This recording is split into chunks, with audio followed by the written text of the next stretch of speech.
viewers. Welcome to the Holy Drive Show. My name is Jimmy Akanshemeza, and it's such a great honor to be here. And as we continue to bring different guests from all over the world, share their life journey, things the Lord has done for them. And today we are once again honored to host the man himself, an engineer, a man that has written books like Thorns and Roses, The Power of One, Relentless Fighting Spirit, Patterns, Ultra Success, many books. He'll be telling us more about the books he has written. In the previous episodes, he was telling us about Thorns and Roses, and we quote a girl who says, "Sight with no vision." If you have sight but you have no, worse than being blind is a man with sight but with no vision. That means you can have eyes, but when you have no vision, it's like you're just passing through the world. Yes. He tells us about the power of one, and today we are building from the very books, the same stories, and today we shall be discussing about a relentless fighting spirit. What an amazing book! I read the book, and I believe you'll be so impacted today. Thank you. Greetings to everyone watching us once again. The OBs of Kigezi High School, those are OBs of our guests and OGs. I know the likes of Pastor David, the likes of, he'll mention a few of you, the likes of Judith, Lisa, and even the wife, I believe. I'm not sure. Anyway, welcome Engineer Francis on the Holy Drive Show. Thank you you so much. Thank you, Jimmy. Yeah. Yes. It's an honor having you again. I began with OBs of Kigezi High School because I believe that's where you come from. Yes. Thank you so much. Bread from Kigezi, made for the world. Wow. Yes. That's so beautiful. So I believe that the OBs of Kigezi High School, they also have girls these days, right? Yes, actually, it was a mixed school. Indeed, my wife went to that school and many others. And I would really want these books to reach as many people in the world because they really cover an entire world scope. So we're looking forward to the discussion on the relentless fighting spirit. Tell us about this title. How did you get this title, A Relentless Fighting Spirit? Thank you, Jimmy. Because as you mentioned, our discussion through, Thorns and Roses, looking at the background of, the kind of environment we grow in, the soils that, nurture us and make us. And then looking at the power of one, now discovering, the value in you, the power in you as an individual, standing into your individuality. I discovered that from that very point of what you are, Jimmy, and what I am, and, our viewers, is that for you now to get from that very point of discovering who you are, to now begin to take the ladders, to take the heights, there has to be in you a fight that takes you to the heights. A spirit. It's just like a rocket. You see a rocket standing among other machines. And when you look at a rocket, it will look like any other metal on earth. I know. Now, until it engages the engines inside and mixes those, fuels and, its fumes, you see all that fight around it. It is when the rocket takes off to different heights. And it will rise in proportion to the amount of firepower that engages inside. That means everyone is born with this spirit. That fire is inside you. That relentless fire is in you. So you engage your fuels and take that fire to now take it to your heights. The different levels that you want to take in life depends on how much fight you actually engage inside of your heart. What you can contain, in short. Yes, what you can contain. So tell us about the topics in this book. So basically the book in simple, first of all, introduces what is a fight. Exactly. It discusses with you that a fight in you determines the height that you take. A fight in you determines the height. For you to be enthroned, you must take a fight. So the fight is what determines what you become, what I become. So that's just a brief introduction. And then it also lays a background that in fact we are created into a battle. Exactly. We are born into battle. Whether yourself or myself or somebody who is viewing us here, we are born into battle. And therefore you must know that, living in comfort is a danger. How is it a danger? It's a danger. Kind of planned kid and life. And life is so nice for you. It's so easy for you. That's a very good context. And I've been discussing as I wrote this book getting perspectives, watching, but also reading. That, you know, I could be born in comfort, another person may not necessarily be born in comfort. But you know that, Jimmy, despite where we are born, what makes you is the individual fight you have within you. That even when you look at these families with old money, which I've actually studied to depth, the Rockefeller family, you know, John D. Rockefeller, the Hilton family, when you look at even those same families, you see that the individuals in those families, they are those who push the age even further than the generations before them. They are those who are born and enjoy the space and sit in it. But then there are those who decide to engage and take it further. So you find that if the father was a multi-millionaire, this next man can actually develop this estate into $1 billion estate. So the fight that you take determines the height. Now, the danger of being in comfort is that even when you're born in a good environment, you'll only stay at that level. You won't get more. And if you're relying on your father's or your mother's inheritance, woe unto you. Because this world is unforgiving. But it's like parents work hard for their children to have a better life. Yes. So if I find everything is there, why should I again go on the street to struggle again? Exactly. Exactly. Because you see, within the same book, I discussed the two scenarios. I've said you are born into a fight. Look at a jungle. And for me, a jungle gives us the best example. In about page 10, I discuss that, you know, we are born into battle. And I give the example of a lion and an antelope. You see, every morning, an antelope is born, when it wakes up to hunt, you know, goes out in the fields to look for pastures to eat, and is eating the pastures. The pastures are there, and they're abundant. This is like the child who is born in a good circumstance, the green pastures. But guess what? As this antelope eats the grass, who is watching? The lion is actually coming. If this antelope does not watch, very soon it will be eaten. If this child is born in a good environment, which is actually good, we want everybody to be comfortable. We want every parent to actually raise good comfort of inheritance for the children. Because a righteous man leaves inheritance for his children's children. In fact, that's grandchildren. But then as the children who are rising up, you must be able to fight for your space. Because the antelope I'm discussing, if it does not watch for its life, it will soon be eaten.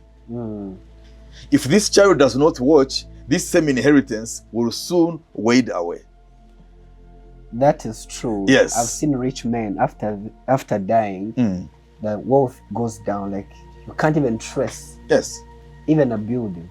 Yes. So how can parents prepare their children? Yes. For the future?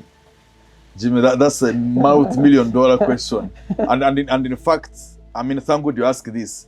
The whole essence of this book is that it may prepare us, yourself and me, but also generations after us to develop this relentless fighting spirit. I was discussing with my wife, and, you know, we're saying what draws the line between those who push their ages for advancement and those who sit back and say, let fate take its nature. Let life take its course.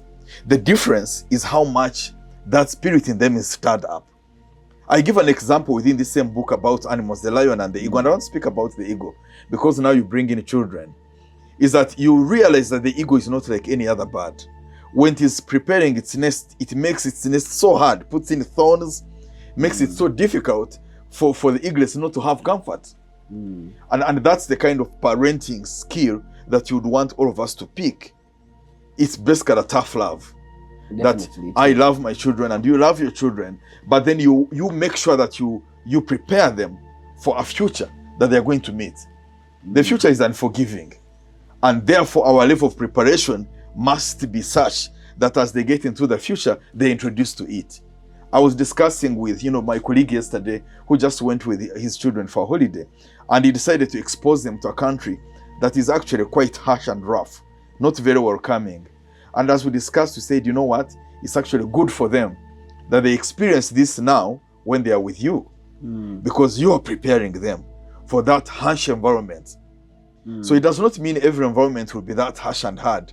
But look, when you look at the title of this book, it says you are battle hardened. You are trained like a soldier. So basically the ego trains its generations to be battle hardened. So when they start to fly, when they start to hunt, they have already been prepared for that. That's how we must be prepared. And that's a leadership lesson, that leaders around me must be battle-hardened.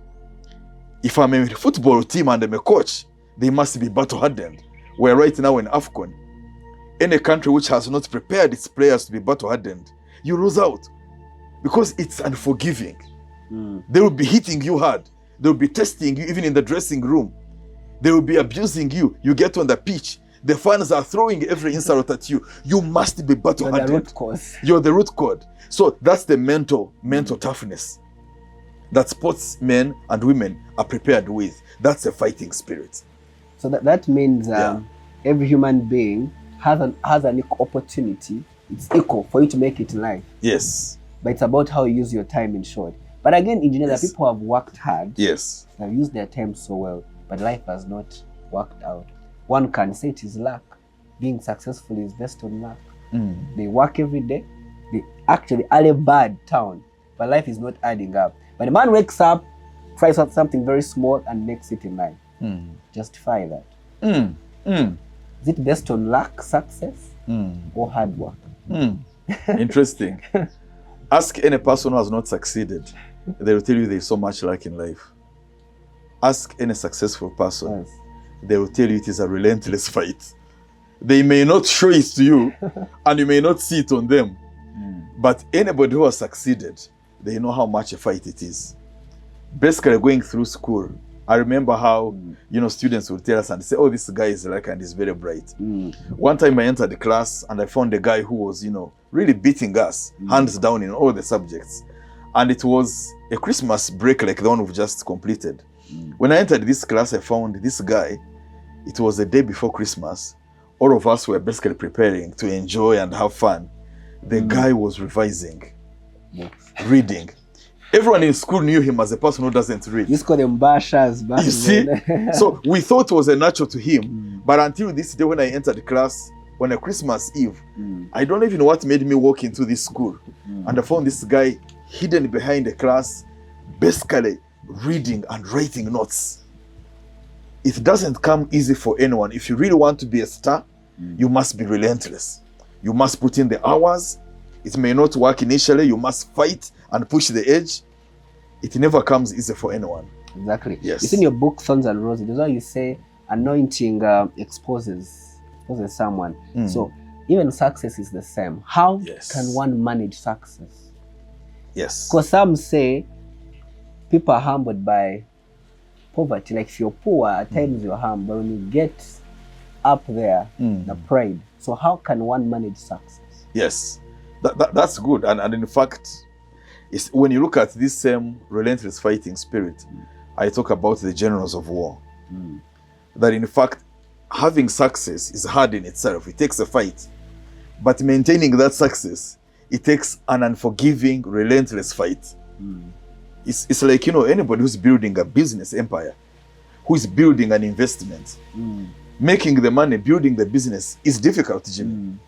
But maintaining that business is much, much harder. And that's where the word relentless and unforgiving comes from. Now, the initial days of success are hard in themselves and they are not easy. But as you say, as one attains success, there are also fighting forces that come, in fact, to fight that same success. And that's why many people stagnate or begin to take a path of regression, losing what you've already attained. So maintaining that success takes another fight, but it also takes another skill, which I'm going to discuss in the book of patterns. It takes another skill for you to know that at such a height, there is what you must know to maintain success. Discipline is one of them. It is a discipline. And you spoke about pride that comes to people who have attained a level of success. Because when pride comes to you, it eats away your ability to take the next heights. Because the top is not flat. Exactly. You can't say you have arrived. No, none of us will ever arrive. You must keep pushing to the next heights. And I believe you've seen prominent figures falling into scandals. Yes. And their life stops there. Yes. And even the government, you see them being sacked. Yes. I believe discipline is very paramount. Yes. There's something you say in your book, and I read it. Fight, our world is a battlefield. Yes. And there's another thing I've also loved. Your gift introduces you, your fight enthrones you. Exactly. Yeah, you know what the proverb says, and the great book. I love reading, the Bible. And I tell people, I mean, if you're reading scripture, don't be in a hurry. Because the Bible says, a gift of a man introduces him before kings. You see, the word is introduces before kings. Makes a room of you. It makes room for you before Yes. kings or before great men. And women has the same, expression. But you see, making room does not mean establishing you in that room. If I get in a room and there are presidents and there are multi-billionaires and there are sports icons, my gift has introduced me in that room. But that gift is not going to establish me or enthrone me. It is my fight that enthrones me in that room. And take an example of David. We're discussing that. This guy is playing a harp, which harp introduces him in the palace of Saul. But it's not the harp that makes David a king. David had to now fight. In fact, there are multiple fights you see around the life of David. And it even took the men of Issachar, who the Bible says had the discernment to see times and seasons of making David a king. But these were fighters. They were 200 in number. They were commanders. So yes, David came by playing a harp. That's a gift. But for him to be established as a king over Israel, my God, the guy was a relentless fighter. Exactly. He was still a young boy. He was a young man. So you must fight to establish yourself in that room. Wow, that's so beautiful. Yes. So you say this is your moment of life. And Yes. there's where you say that it takes a fight to take flight. Yes. I don't understand. What are you trying to justify here? It basically says, we can walk. They that wait upon the Lord shall renew their strength. They shall mount up with wings like eagles. For you to take that flight on wings, it has to demand a fight in you. You see, before an eagle takes off with wings, you see how it first Prepare. puts in force and prepares. Even a plane does. Even an aeroplane, it taxis after the passengers into the runway, and then it starts engaging the engines. That is all written here. It shows you that then it takes up to high speeds on the runway before it can now take off into the heights. And that's exactly what our life is. You must reach a point when you're engaging all the engines before you take off. We've discussed about purpose. I mean, the earlier session, discovering my purpose. Yes. You know that discovering my purpose takes a fight. Definitely. If I am just relaxed like this, I wake up, wash my face and sit, my friend Jimmy, you are never going to discover. Exactly, it's hard. It takes a fight. You engage in things, you fail, you hit these things, you fail, you bounce back. It is a fight to discover purpose. Establishing a business. You read in Africa that, all the businesses which, startups, within just the first year, you find about 70% of these businesses are actually failing. Why? Because it takes a fight to go beyond that first mark.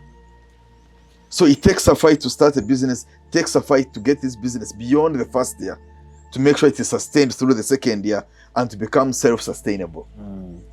So is a career in life. So is a marriage. Oh my God. Marriage is nice, it's beautiful, but it takes a fight for you to maintain it and shape it as the marriage you need. You see, fight is not strife. Those are two different words. Strife is different from fight. Fight is actually when you're working on your line of purpose, pushing the edge to grow it. Strife is when you're engaged in battles which are not supposed to be your battle. That's the difference. Wow. Yeah. So in a nutshell, when you're writing such a book as an author, Yes. what do you learn? Does it speak to you? Oh my God. Oh my God. Oh my God. Yes, it does. It does not only speak to you, it completely transforms you. What are some of the transforms lessons you. that you read from, like you've got from your book, like you as an author? Yes. Because it's one thing to write a book, Yes. but it's another thing to live by what you've written. Yes. So do you feel within you that you're as you're writing all these books, teaching us, Yes. are also being impacted? Yes.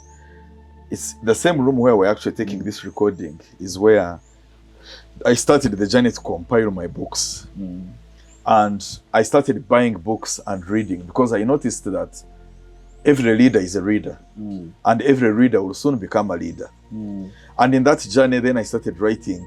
And now these books, getting my insights, compiling them, and listening, downloading to see what God was speaking to me, getting some of these topics and names. Now, over the course of that journey, and I was discussing with my wife, and she was saying, if there is anything that you've got from that writing, is the change that it has put on you. Wow. Is that you actually see yourself that what I thought then is different from what I think now. It has completely transformed me. And as you take out a product of each book, a fighting spirit, and put the covers and complete it, in the same way, my same spirit and my same nature and fortitude has changed. It's like you have embedded me with this same book of a fighting spirit. Exactly. It, in fact, I would speak to as many people to read, because definitely you're the same person you are now as you'll be 10 years apart from the people you meet and the books you read. But I would also encourage people to write. Writing completely transforms you. It changes the perspectives you have about life. It broadens your perspectives of life. And then number two, it in fact puts in you a spirit to understand the stories of men and women that you'll never meet. I read about Alexander the Great and I said, wow, I want to be like this guy.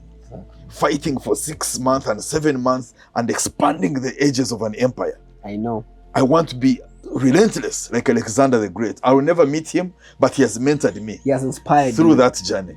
Yes. Exactly. So now, Mr. Engineer, Yes. when you've written all these books, at the end of the day, what is your goal? So like I mentioned, I want to be remembered as a man who in fact inspired leaders around me, and not average leaders. Leaders at the topmost top. Topmost top, I mean at the top of your industry. If you're in journalism, then I would really want to inspire you, Jimmy, to get to the top of the industry. Work in UBC, work in CNN, go to and become a CEO of CNN. I want to inspire leaders, whether it's in sports, to get to the topmost ranks in sports, whether it's in business, to get to the heights of business.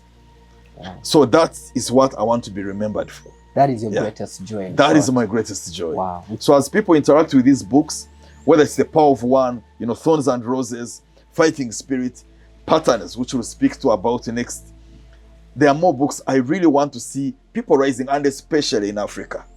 I have a burden for Africa because, as I mentioned, it is a forest of leaders, but a desert of leadership. Wow. I would want to inspire Africa and the Church of Christ that we rise to a place at the top, because we are made for the top.